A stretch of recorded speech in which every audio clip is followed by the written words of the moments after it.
Good day everyone! Kasama ko nga pala ang aking balili.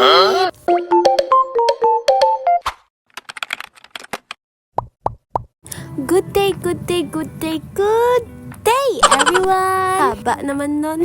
By the way everyone, samahan nyo kami mag-grocery at mamasyal na rin ng aking bulili.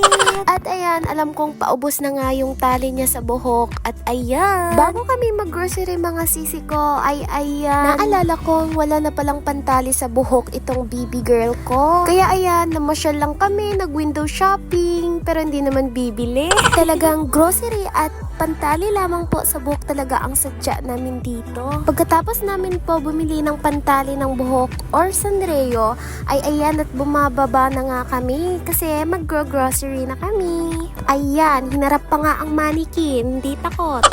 Bago nga pala kami mag-grocery mga sisi ko, ay pumunta nga po pala muna kami sa kantin para kumain. Habang ako'y namimili ng aming kakainin, pinaupo ko muna siya dun sa may lamesa kasi masyadong malikot. Ayan, at di na talaga siya nakapag-antay. Favorite na favorite niya talaga itong etlog sa arroz caldo.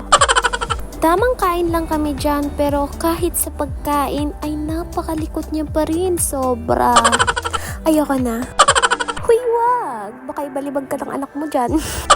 Sige, go lang. Ang hirap din kasi mag-grocery kung nagugutom ka. Di makaya kung uunahin ko pa talaga mag-grocery. Kaya ayan, bago mag-grocery ay ayan, lalagyan muna natin ng laman ang ating mga tummy bells. Katapos namin kumain at ayan, nag-grocery na kami. Minsan ko lang talaga siya sinasama mga sisi ko kasi ang likot-likot talaga niya. Minsan, pag kaya ko siyang isama or trip ko siyang isama or kaya ko siyang buhatin, sinasama ko siya. Si mga sis, nabibigatan talaga ako sa kanya. Bago lang natimbang niya is 13 pounds at age of 20 months. 1 year and 8 months. Kaya sis, nabibigatan talaga akong buhatin siya. Ayun na din kasi maglakad. Minsan lang siya gustong maglakad. Ang bilis niya mapagod. At kung makikita niya sis, basa nga yung damit niya kasi nga nabuhusan siya ng tubig.